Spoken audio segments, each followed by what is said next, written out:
తిరిగి తిరిగి తిరిగి తిరిగి తిరిగి నెమలి వలే నే ఆడేదా గలగల పారే పారే పారే పారే పారే పారే పారే అలల వలే నే పొంగేదా గిరగిర తిరిగి తిరిగి తిరిగి తిరిగి తిరిగి తిరిగి తిరిగి నెమలి వలే నే ఆడేదా గలగల పారే పారే పారే పారే పారే పారే పారే అలల వలే నే పొంగేదా తెల్లని వస్త్రము ధరించెదా దేవుని మహిమకై జీవించెదా ఈ సౌందర్యము నా దేవునిదే నా దేవుని మహిమకే నే వాడేదా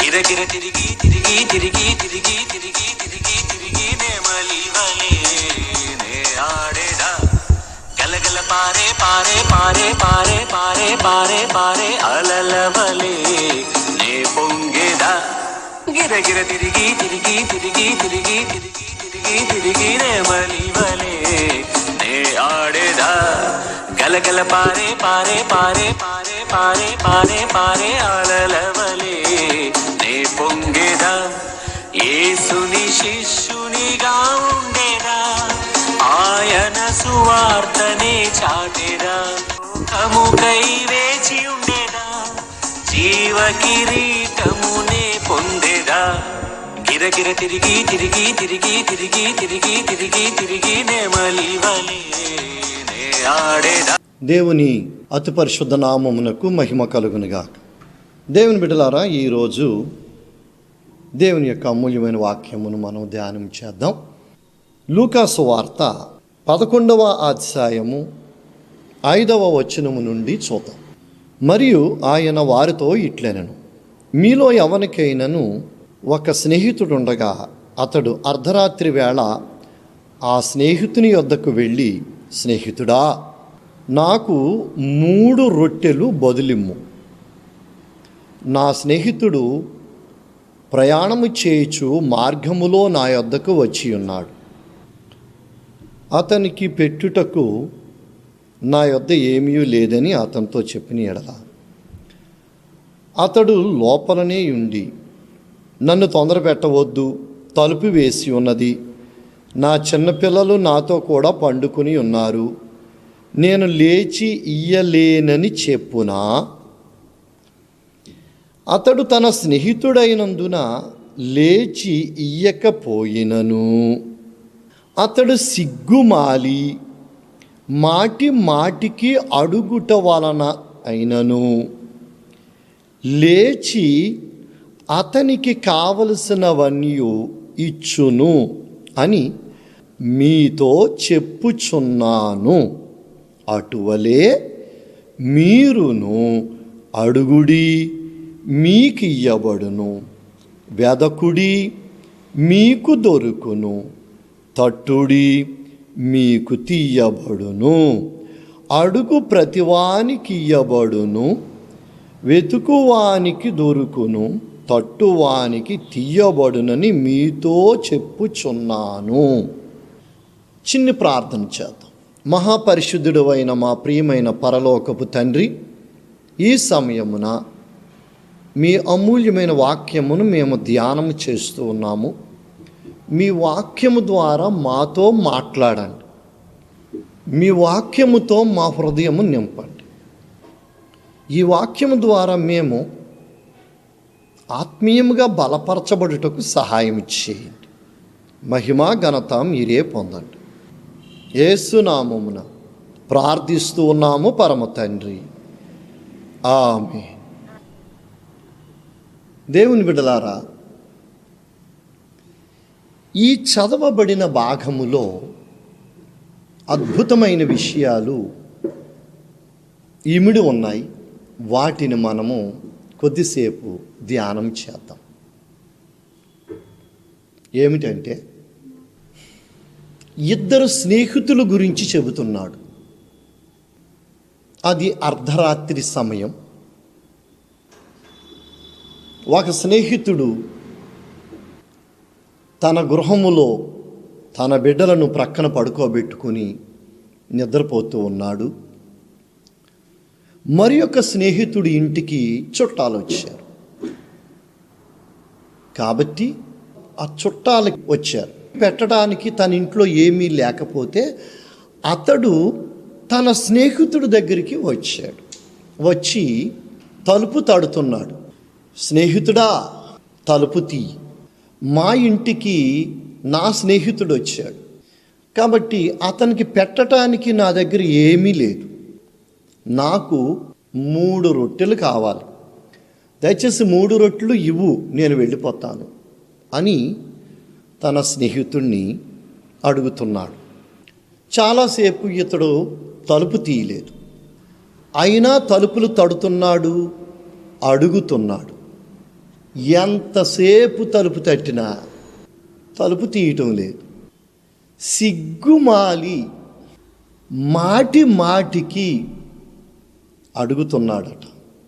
అప్పుడు ఆ లోపలున్న స్నేహితుడు లేచి తలుపు తీసి అతడికి కావలసినవన్నీ ఇచ్చాడట. ఇక్కడ వచ్చిన స్నేహితుడు అడిగినవి 3 రొట్టెలు. ఆ లోపలున్న స్నేహితుడు తలుపు తీసిన తర్వాత కావలసినవన్నీ ఇచ్చాడంట. ఏమిటి దీని యొక్క అర్థం? మనకు ఒక మంచి స్నేహితుడు ఉన్నాడు. ఆయన ఎవరు? యోహాను సువార్త 15వ అధ్యాయము 15వ వచనం చూస్తే, దాసుడు తన యజమానుడు చేయు దానిని ఎరుగడు గనుక ఇక మిమ్మును దాసులని పిలువక స్నేహితులని పిలుచుచున్నాను. 13వ వచనం, తన స్నేహితుల కొరకు తన ప్రాణము పెట్టువానికంటే ఎక్కువైన ప్రేమ గలవాడెవడునూ లేడు. నేను మీకు ఆజ్ఞాపించు వాటిని చేసిన ఎడల మీరు నా స్నేహితులై యుందురు. ఎంత చక్కని మాట! మనకు మంచి స్నేహితుడు ఉన్నాడు. మన కోసము ప్రాణము పెట్టిన స్నేహితుడు ఉన్నాడు. ఈ లోకములో కొంతమంది స్నేహితులు ప్రాణం తీస్తారు. కొంతమంది స్నేహితులు రహస్యాలు బయట పెడతారు. కొంతమంది స్నేహితులు ప్రారంభంలో ప్రాణ స్నేహితులుగా ఉంటారు. ఏదైనా సమస్య వచ్చినప్పుడు బద్ధ శత్రువులు అయిపోతారు, భయంకరమైన శత్రువులు అయిపోతారు. వాళ్ళే గుట్టు బయట పెడతారు, అవమానం పాలు చేస్తారు, ప్రాణాలు తీస్తారు, ఎంతకైనా తెగిస్తారు. కాబట్టి ఈ లోకపు స్నేహము ఈ విధంగా ఉంటే, అసలైన స్నేహితుడు ఒక ఆయన ఉన్నాడు. ఆయనే మన ప్రభు అయిన యేసుక్రీస్తు వారు. ఆయన మన కోసం ప్రాణం పెట్టిన స్నేహితుడు. అలాంటి స్నేహితుడిని మనం కలిగి ఉండడం మన భాగ్యం, మనకు అదృష్టం. అయితే ఇక్కడ ఏమంటున్నాడు? నేను మీకు ఆజ్ఞాపించు వాటిని చేసిన ఎడల మీరు నాకు స్నేహితులై యుందురు. ఆయన ఏమి చేయమంటున్నారో అది చెయ్యాలి, ఏది చెయ్యొద్దంటున్నారో అది మానేయాలి. ఆయన ఆజ్ఞాపించినవి చేసినట్లయితే మనము ఆయనకు స్నేహితులముగా ఉంటాము. ఆయన మనతో స్నేహం చేస్తాడు. అయితే ప్రభు ఏం చెప్తున్నాడంటే, నేను మిమ్మల్ని దాసులని పిలవను, నేను మిమ్మల్ని స్నేహితులని పిలుచుచున్నాను అని చెబుతున్నాను. కాబట్టి యేసయ్య మనకు మంచి స్నేహితుడు. మరి మన స్నేహితుడైన యేసయ్యను ఏం అడగాలి? ఇప్పుడు ఇందాక చదివిన వాక్యములో బయట నుండి వచ్చిన స్నేహితుడు ఏమడుగుతున్నాడు? 3 రొట్టెలు అడుగుతున్నాడు. మనము కూడా మన స్నేహితుణ్ణి 3 రొట్టెలు అడగాలి. ఈ 3 రొట్టెలు దేనికి సాదృశ్యము అనంటే, మొదటి రొట్టె పరిశుద్ధాత్మకు సాదృశ్యం. లూకా సువార్త 11వ అధ్యాయము 13వ వచనము చూచినప్పుడు, పరలోకమందున్న మీ తండ్రి తన్ను అడుగు వారికి పరిశుద్ధాత్మను ఎంతో నిశ్చయముగా అనుగ్రహించుననెను. మొదటి రొట్టె పరిశుద్ధాత్మ. కాబట్టి మనము పరిశుద్ధాత్ముణ్ణి అనుగ్రహించు ప్రభువా అని అడగాలి. అడుగుడి మీకు ఇయ్యబడును అన్నాడు. కాబట్టి మొట్టమొదటిగా మనము దేవుణ్ణి పరిశుద్ధాత్మను అడగాలి. దేవుని బిడ్డలారా, పరిశుద్ధాత్ముడు గనుక మనలోనికి వచ్చినట్లయితే, తండ్రి తన యొక్క పరిశుద్ధాత్మను మనలోనికి పంపించినట్లయితే, అబ్బా, ఆ పరిశుద్ధాత్ముడు మనలో ఉండి మనలను సర్వసత్యములోనికి నడిపిస్తాడు. ఆయన ఆదరణకర్త. మనలను అనేక రీతులుగా ఆదరిస్తూ ఉంటాడు.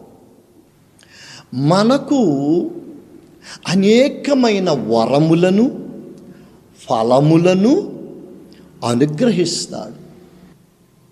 పరిశుద్ధాత్ముడు కనుక మనము తండ్రిని అడిగి పొందుకున్నట్టయితే, పరిశుద్ధాత్ముడు కనుక మనలోనికి వచ్చి మనలో నివాసము చేస్తూ ఉన్నట్టయితే, అబ్బా, ఇక అంతకు మించిన మహాభాగ్యం మరొకటి లేనే లేదు.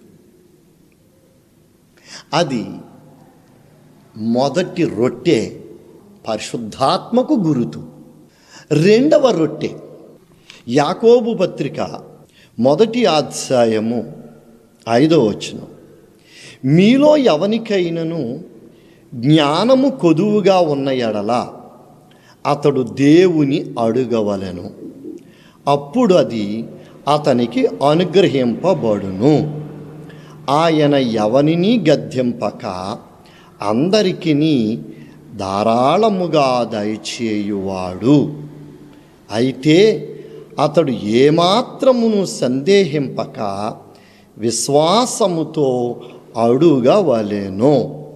ఇక్కడ రెండవ రొట్టెగా మనము దేనిని పోల్చాలంటే జ్ఞానమును పోల్చవచ్చు.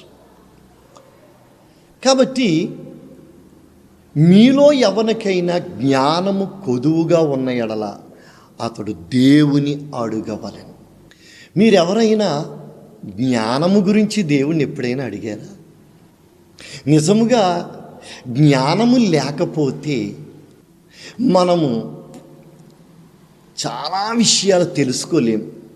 జ్ఞానము లేనివాడు ప్రతి మాట నమ్మును అని సామెతల గ్రంథంలో వ్రాయబడింది. జ్ఞానము లేకపోతే మనలో ఉండేది అజ్ఞానం. అజ్ఞానముతో మనము జీవిస్తే ఎన్నో అనర్థాలకు గురి అయిపోతూ ఉంటాం. ఎన్నో బాధలను కొని తెచ్చుకున్నట్టుగా ఎన్నో బాధలను కొని తెచ్చుకుంటాం. ఎన్నో అవమానాలకు గురి అయిపోతూ ఉంటాం. ఎన్నో అన్యాయాలు, అక్రమాలు, అవినీతి అను వాటికి గురి అయిపోతూ ఉంటాం. ఎన్నో కలహాలకు, ఎన్నో సమస్యలకు గురి అయిపోతూ ఉంటాం. కాబట్టి మన నిత్య జీవితంలో మనము జ్ఞానము కలిగి ఉన్నట్టయితే జ్ఞానము మనలను కాపాడుతోంది. జ్ఞానము మనలను సరి అయిన మార్గములో నడుచుటకు మనకి సహకరిస్తుంది. కాబట్టి జ్ఞానము మనము కలిగి ఉన్నప్పుడు దైవభక్తిని యథార్థముగా చేయగలుగుతాం. జ్ఞానము కలిగి ఉన్నప్పుడు అజ్ఞానమును విడిచిపెట్టి సత్ప్రవర్తన కలిగి సదుద్దేశము కలిగి యథార్థమైన జీవితము, భక్తిగల జీవితము కలిగి భగవంతుని మనసారా పూజించి ఆయన అనుగ్రహమును పొందుకోగలుగుతాం. సత్యమును గ్రహించగలుగుతాం. అసత్యమును విడనాడి, అజ్ఞానమును విడనాడి సత్యమందు మనము ముందుకు సాగుతాం. కాబట్టి జ్ఞానము ప్రతి ఒక్కరికి కావాలి. జ్ఞానమును అడగాలి. అది 2వ రొట్టె. 3వ రొట్టె యాకోబు పత్రిక 5వ అధ్యాయము 16వ వచనం. మీరు స్వస్థత పొందునట్లు ఒకని కొరకు ఒకడు ప్రార్థన చేయుడి. నీతిమంతుని విజ్ఞాపన మనఃపూర్వకమైనదై బహుబలము గలదై ఉండును. 3వ రొట్టె స్వస్థత. స్వస్థత పొందునట్లు ఒకని కొరకు ఒకడు ప్రార్థన చేయుడి. స్వస్థత. దేవుని బిడ్డలారా, స్వస్థత 2 రకములు. శరీరములో ఉన్న రోగములు తొలగిపోవుట ఒక స్వస్థత. 2వది గుణములలో స్వస్థత. స్వస్థ బుద్ధి అంటాడు. బుద్ధిలో స్వస్థత. శరీరమునకు అనారోగ్యము వచ్చినప్పుడు దానికి స్వస్థత ఎంత అవసరమో, మనస్సులో కూడా దుర్గుణాలు ఎక్కువగా ఉన్నప్పుడు మనసుకు దుర్గుణాలు అనేవి జబ్బు, అనారోగ్యముతో సమానం. ఈ దుర్గుణాలన్నీ తొలగిపోవుట స్వస్థత. ఈ శరీరముల అనారోగ్యము తొలగిపోవుట స్వస్థత. అట్టి స్వస్థతను మనము దేవుణ్ణి అడగాలి. అది 3వ రొట్టె. అంటే మన శారీరకముగా ఉన్న అనారోగ్యములు పోవాలి, వాటి కొరకు దేవుణ్ణి అడగాలి. మన మనస్సులో ఉన్న దుర్గుణాలన్నిటినీ స్వస్థపరచమని దేవుణ్ణి అడగాలి. 3 రొట్టెలు. మరొకసారి చెప్తున్నాను. మొదటి రొట్టె పరిశుద్ధాత్మ, 2వ రొట్టె జ్ఞానము, 3వ రొట్టె స్వస్థత. ఆ లోపలున్న స్నేహితుడు తలుపు తీసే వరకు, స్నేహితుడా 3 రొట్టెలు, 3 రొట్టెలు ఇవ్వవా, స్నేహితుడా 3 రొట్టెలు ఇవ్వవా అని అడుగుతూ వచ్చాడు. ఆ లోపలున్న స్నేహితుడు తలుపు తీసి, తన స్నేహితుడు 3 రొట్టెలే అడిగాడని చెప్పి 3 రొట్టెలే ఇవ్వలేదు, కానీ తనకు కావలసినవన్నీ ఇచ్చాడంట. ఇక్కడ కావలసినవన్నీ పొందాలి అని అంటే దేవుని వాక్యము ఈ విధంగా సెలవిస్తుంది. ఏమిటంటే మార్కు సువార్త 11వ అధ్యాయము 22వ వచనం. అందుకు యేసు వారితో ఇట్లెను, మీరు దేవుని యందు విశ్వాసం ఉంచుడి. ఎవడైనను ఈ కొండను చూచి నీవు ఎత్తబడి సముద్రములో పడవేయబడుమని చెప్పి తన మనసులో సందేహింపక తాను చెప్పినది జరుగునని నమ్మిన ఎడల వాడు చెప్పినది జరుగునని మీతో నిశ్చయముగా చెప్పుచున్నాను. అందుచేత ప్రార్థన చేయునప్పుడు మీరు అడుగుచున్న వాటి నెలను పొందియున్నామని నమ్ముడి. అప్పుడు అవి మీకు కలుగునని మీతో చెప్పుచున్నాను. దేవుని బిడ్డలారా, ప్రతి వ్యక్తికి కావలసినవి ఈ 3 రొట్టెలు. మొదటి రొట్టె పరిశుద్ధాత్మ, 2వ రొట్టె జ్ఞానము, 3వ రొట్టె స్వస్థత. ఈ 3 మాత్రమే కాకుండా ఇంకా మీకు ఏమైనా కావలసినట్లయితే వాటిని మనము అడిగినప్పుడు అవి మనము పొందాలంటే ఇక్కడ ఒకే ఒక విషయం తెలియచేశాడు. అదేమిటంటే విశ్వాసముతో అడుగవలెను. ఈ కొండను చూచి నీవు ఎత్తబడి సముద్రంలో పడుదువుగాక అని చెబితే ఆ కొండ లేచి సముద్రంలో పడాలట. అంతటి కొండను కదిలించే అంత విశ్వాసము కలిగి ఉండాలని ఇక్కడ వాక్యం మనకు సెలవిస్తుంది. అంతటి గొప్ప విశ్వాసం ఉన్నదా? అంతటి బలమైన విశ్వాసము లేకే దేవుణ్ణి అడుగుతున్నాము కానీ పొందలేకపోతున్నాం. అనుమానము లేని విశ్వాసము, సందేహింపక తాను చెప్పినది నెరవేరును అని నమ్మినట్లయితే వాడు చెప్పినది నెరవేరునని ఖచ్చితంగా వాక్యం చెప్తుంది. అంటే అంతటి బలమైన విశ్వాసము లేక చాలా పొందలేకపోతున్నారు. మరి ఎలాగా అని అంటే ఇవన్నీ ఏమేమి కావాలో వాటిని అడగడం పక్కన పెట్టండి. మొదట విశ్వాసమును దయచేయమని దేవుణ్ణి అడగండి. విశ్వాసమే మనలోనికి వస్తే, విశ్వాసమే మనం వరముగా పొందితే, అట్టి విశ్వాసముతో మనం ఏమడిగినా దేవుని నుండి పొందగలుగుతాం. కాబట్టి విశ్వాసం సరిపడగా లేదు,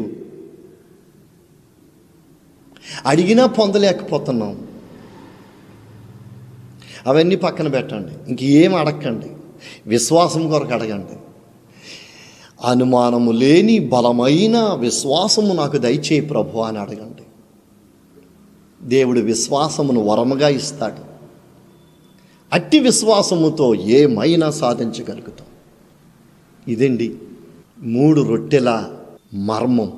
పరిశుద్ధాత్ముడు కూడా మొదటి రొట్టె పరిశుద్ధాత్ముడు అని చెప్పుకున్నాం కదా. పరిశుద్ధాత్ముడిని కూడా మనము వరముగా పొందాలి. జ్ఞానమును వరముగా పొందాలి, స్వస్థతను వరముగా పొందాలి, విశ్వాసమును వరముగా పొందాలి. వీటిని మనము వరముగా పొందాలంటే ఏం చెయ్యాలని చెప్తున్నాడు? ఫస్ట్ మనం ఆయనకి స్నేహితులం అవ్వాలి. స్నేహితులం అవ్వాలంటే ఏం చేయాలా? ఆయన చెప్పిన ఆజ్ఞలు పాటించాలి. రెండవది ఏమిటంటే నీతిమంతుని విజ్ఞాపన మనఃపూర్వకమైనదై బలము గలదై ఉండును అన్నాడు. నీతి ప్రవర్తన కలిగి భక్తి చెయ్యాలి. నీతిమంతుడుగా, నీతిమంతురాలుగా నీ ప్రవర్తన కాపాడుకుంటూ పరిశుద్ధమైన ప్రవర్తన కలిగి నువ్వు ప్రార్థన చేస్తే నీ ప్రార్థన బలంగా ఉంటుంది. ఆ ప్రార్థన ఖచ్చితంగా నెరవేరుతుంది. కాబట్టి దేవునికి స్నేహితులుగా ఉందాం. నీతి ప్రవర్తన కలిగి, పరిశుద్ధమైన ప్రవర్తన కలిగి జీవిద్దాం. ప్రభుకి ప్రార్థన చేసి 3 రొట్టెలు మరియు కావలసినవన్నీ పొందుకుందాం. అడుగుడి మీకు ఇయ్యబడును. రెండో పాయింట్, వెతకుడి మీకు దొరుకును. ఏం వెతకాలి? వాక్యం ఏం చెప్తుంది? లూకాసు వార్త 12:31. మీరైతే ఆయన రాజ్యమును వెతుకుడి, దానితో కూడా ఇవి మీకు అనుగ్రహింపబడును. ఎంత చక్కని మాట చూడండి.